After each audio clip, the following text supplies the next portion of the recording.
Oh yeah. Here we go now. That's it right there. Oh, yeah. That's right. Oh, feel that. Here we go, ladies and gentlemen. Welcome to Confessions of a Domestic Engineer.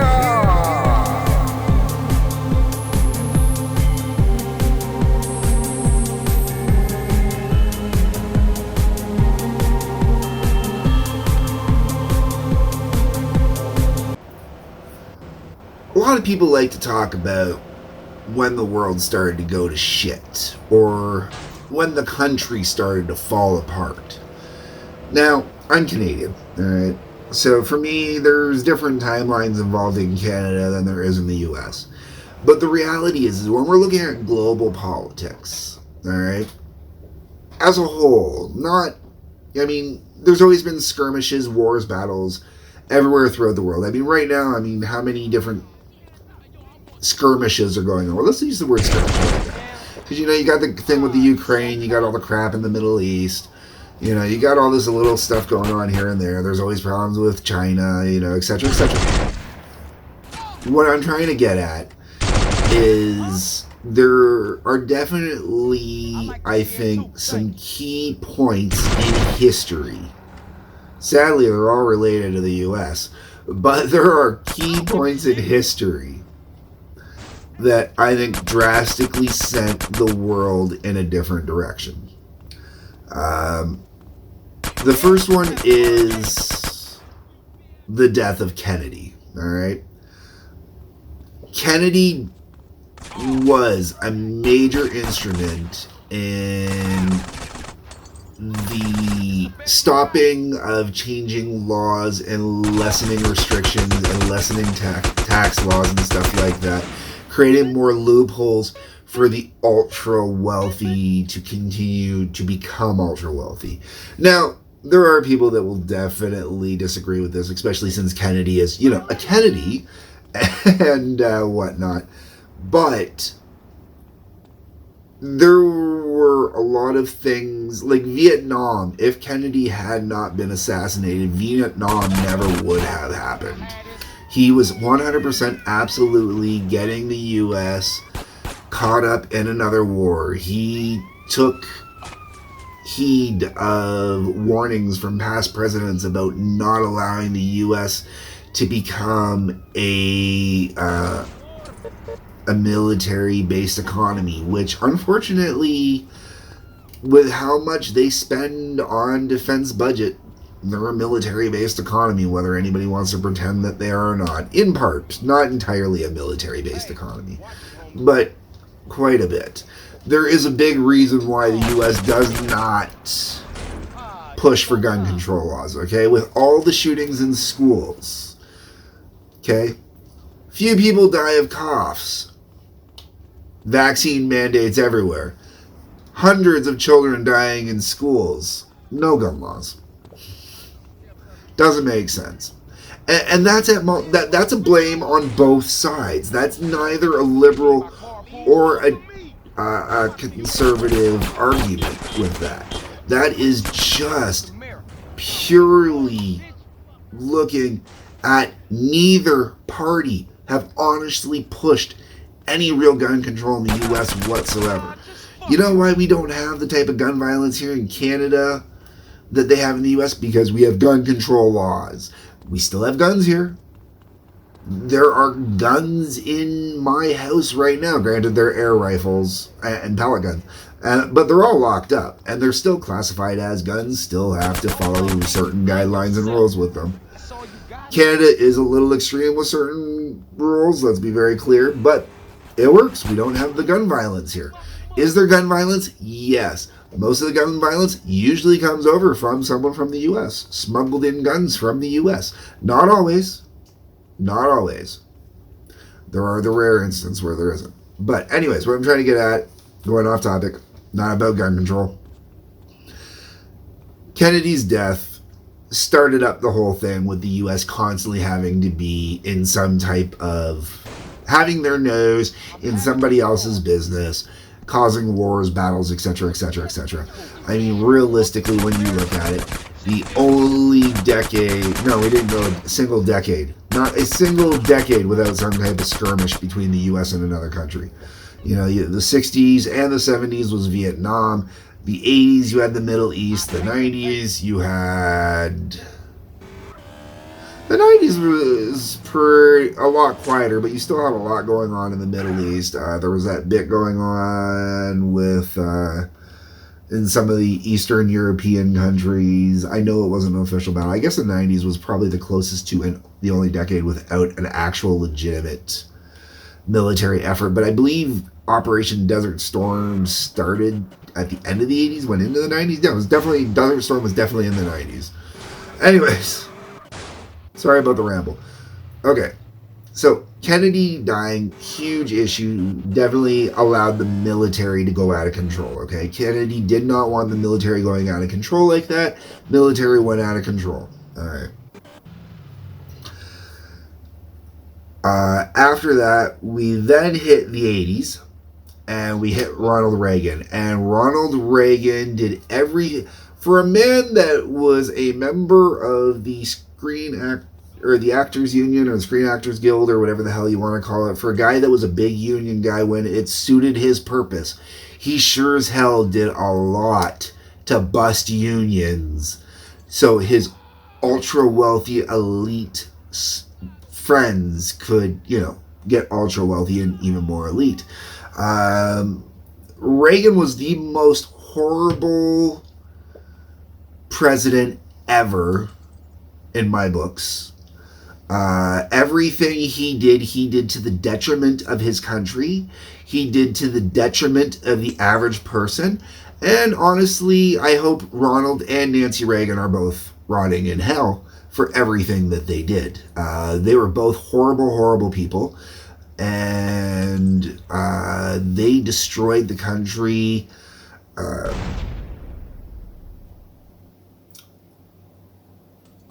All the jobs going south or leaving the U.S. in general started under Reagan. Union busting, as I already mentioned, was horrible under Reagan. The concept of fiduciary responsibility towards towards shareholders was under Reagan. The concept that the economy always has to be going up and can never go down started under Reagan. Some could say that actually started under Nixon, but for the most part, that was heavily pushed under Reagan. Reaganomics and the concept of the heavily pushing trickle-down theory destroyed economies everywhere. The trickle-down theory was the worst thing that could ever happen to capitalism. Trickle-down theory killed capitalism. The idea that giving mega tax breaks and all this other stuff to the wealthy because then that money will flow back down to the employees, it doesn't work. They tried pushing this narrative when Trump was president, and this is not going to turn into whether or not Trump was a bad president debate. This was an idea that was pushed heavily. Deregulating means there would be more money to come down to employees. Cutting taxes means there would be more money to come down to employees. Employee wages did not go up except for in states that pushed minimum wage increases, and only minimum wage went up. Regular line jobs weren't going up. Regular construction jobs were not going up. All these wages were not going up. People were not seeing any form of real trickle-down effect. What they mean when they say trickle-down effect is they mean that their friends can go out and party and they might tip well at certain establishments. That's what trickle-down basically works to, with the way that they try to play it off, because it doesn't work in any other way. If you really want the economy to go well, if you really want to make America great again, you need to go back to taxing the ultra wealthy and taking the money out of their bank accounts and putting it back into the actual economy. The ultra wealthy do not push the economy the way they should. They do not get the economy to flow the way it should because they don't put the money into the economy. Everybody keeps talking about how the U.S. is printing money, they're printing money, they're printing money. Why are they printing money? Because there's no money going into the economy. The ultra wealthy are not putting money into the economy. The wealthy are not putting money into the economy. People can say what they want about, all the jobs that all these different tech companies create and stuff like that. Not really. When you look at how hard the tech industry's been hit recently, it's not going that well. The ultra wealthy do not want to spend money, end of story. They don't. Realistically, I believe that we should come up with a legal definition, 100% legal definition for economic terrorism, because I honestly believe anyone that says, well, if you don't give us a tax break, we're not going to stay here, we're going to get up and leave. That's terrorism. That's literally threatening. You're terrorizing people. It is amazing how that you can't do that anywhere else except for in business, except for when it comes to money matters. Anywhere else, that would be branded as terrorism. That'd be harassment. That'd be threatening. But in business, when Ford turns around and says, if you don't give us a tax break, we're just going to move it out of Detroit. Ford's moved so many different companies out of Detroit. Chrysler moved so many different factories out of Detroit. GM moved so many different factories out of Detroit. All of them. You don't give us what we want, we're going to shut everything down. You don't give us what we want, we're going to shut everything down. Meanwhile, all the people at the top ain't taking cuts. Why? Because they don't have to. They're the ultra wealthy. They're uber elite.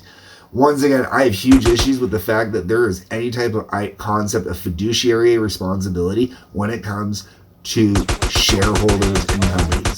The fact that that exists at all is just absolutely disgusting and proves that it is only about making more money for the ultra wealthy. It has nothing to do with making money for the little guys. That's it. End of story on that one.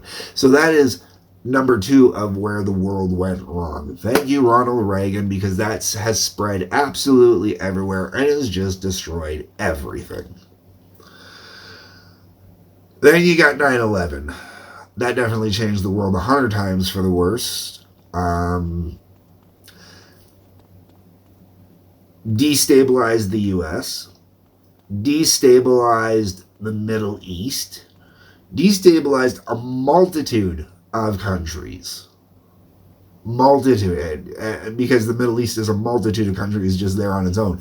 Canada started fracturing, the U.S. started fracturing, all these other countries started fracturing, all under this guise of we got to go to war, we got to go to war, we got to go to war, war on terror, war on terror, war on terror. I hate to tell you, 20-year war, the terrorists won. Most simple way to prove the terrorists won? Go check out the missing episodes of South Park. You cannot find episode 200 on any streaming service in North America. Why? Because of the mentions of Muhammad in it. The Super Friends episode, Muhammad, prior to 2000, or what was it, 2001 was 9/11? Prior to 9/11, Muhammad had appeared on South Park as one of the Super Friends. It was fantastic. It was great. It was wonderful. After 9/11, that was not allowed anymore because, you can make fun of every other religious figure you want, but God forbid you make fun of Muhammad. And the craziest part about that is Muslims aren't complaining, and they didn't pull the episodes where God shows up as a platypus. No Muslims complaining about that one. Didn't get that episode yanked, just the one with Muhammad. So that tells you how full of shit it is. Okay, folks? That is how full of shit it is. So, yeah, 9/11 led to a 20-year war on terror that the terrorists won. You might have killed Saddam Hussein, you might have killed Osama bin Laden, but the terrorists won because they're still out there, they're still terrorizing. Look at the attack that just happened in Russia. Okay? I know Russia tried to blow it off a little bit, but, when the terrorists are taking legitimate credit for it, it happens. So, yeah, 20-year war on terror that the U.S. lost.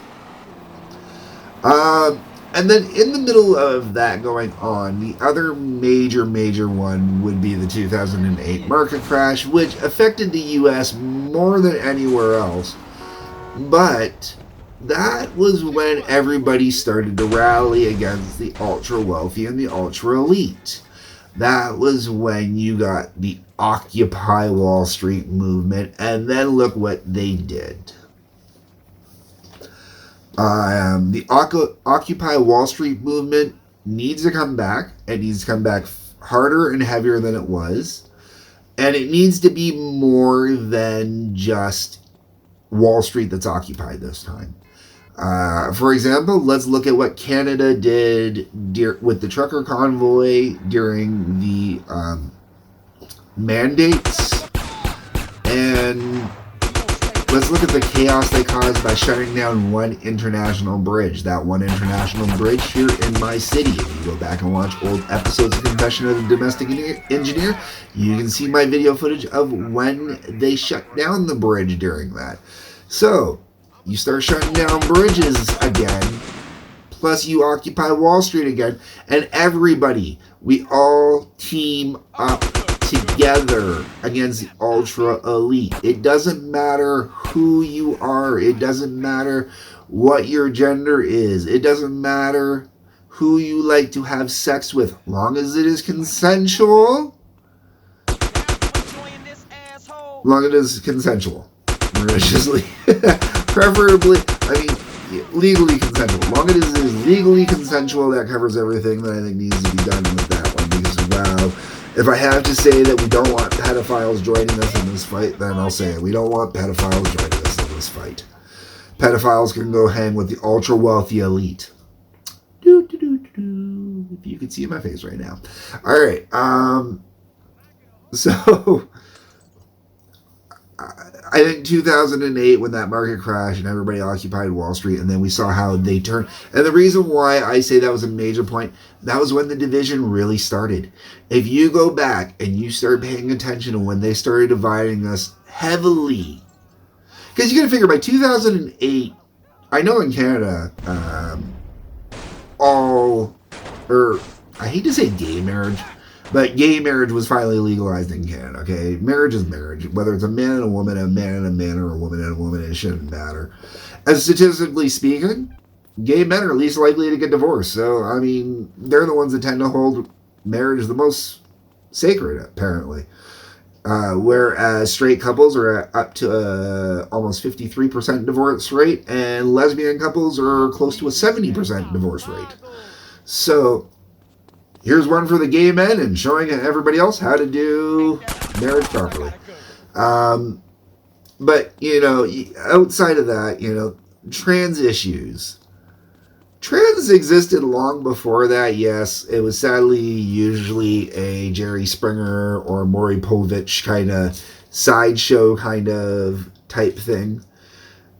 But trans existed for a very long time, a very, very long time. Like, I was watching documentaries on human sexuality back in the 90s, a variety of different studies related to ultimately trans at one variation of it or another, whether, I'm not going to get into all those. But racial divides. Prior to 2008, was there racial divides? Yes, there was racial divides. It was mostly Middle Eastern at the time. Middle Eastern and everyone else. And that's just because of the monstrous influx of Middle Eastern people, which is a completely different culture, into Western, European Western countries. And it caused friction. It still causes friction to this day. But that is because those people... Not all. I don't want to use those people. That's the wrong term. Man, I don't get me canceled like Don Cherry. The problem is you've got a small minority that raises way too much of a fuss. And I'm not talking about Muslims as a small minority. As a religion, I believe they make up like a third of the world's religious population. Like equal to Christians. What I'm talking about is there's a small minority within the Muslim population that just whine and cry and shit all over everything that isn't Muslim, isn't Islam.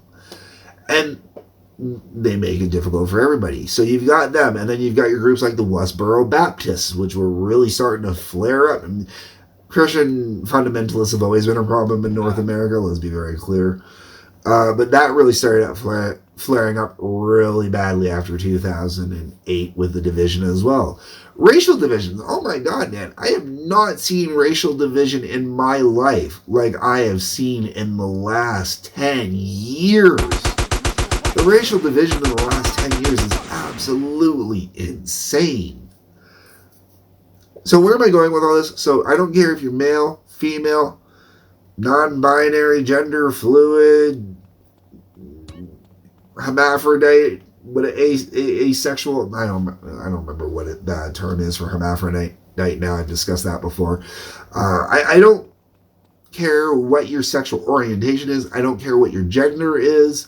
I don't care what your color is. I don't care what music you listen to. I don't care about any of that. What I care about is we need to all gang up on the ultra wealthy, on the ultra elite. We need to gang up on it. There's more of us than them. We outnumber them. If you are in the military, guess what, guys? You got to start looking at, do you want to keep supporting a country that keeps shitting on the military? I mean, look at the way that they treat everybody that leaves the military. All the horror stories you constantly hear about. It's a nightmare. So if you're in the military, you want to keep supporting them? Look at how the way the cops have been treated, man. That defund the police. It shouldn't have been defund the police. It should have been refund the police. As in, refund them, but do it in different ways. There were certain ideas presented during the defund the police that was never implemented. They would have been great ideas, but they weren't. You know, I don't care if you like doing drugs, you don't like doing drugs. Just all of us, we all have to get together, man. We all have to gang up on the ultra wealthy, on the ultra elite. Occupy Hollywood. Occupy New York. Occupy Washington. Occupy, maybe not Chicago. Chicago, that'd be like saying occupy Detroit, man. I'm not going to tell anybody to occupy those two. That can get a little dangerous for you. LA probably not much better, but either way, occupy LA, occupy San Francisco, New York, all the super ultra, find the ultra wealthy hubs and occupy them. In Canada, Toronto, occupy it. Ottawa, occupy it. Montreal, they got enough problems on their own, man. Just the language was, maybe leave them alone. Vancouver, occupy it. Occupy all of them. Just, that's it, man. That's it. You got to do it. It's ridiculous how bad it has gotten out of control since 2008. And it is not because of the inflation that's out there. That inflation that's there, that is there not because the government is printing money left, right, and center. Yes, the government, that is literally the reason why it's out of control, is the government's printing money out of control. But it is because there is no money, because these corporations are not putting money back in. These owners, these ultra wealthy, are not putting the money back in. Quite honestly, it is time to eat the rich, folks. 100% time to eat the rich. There are a lot of countries that, the U.S. has done this before. The U.S. has gone through and eaten the rich at least 2 other times in their history. They have busted up the railroad barons. They busted up, I forget what the other major one was in the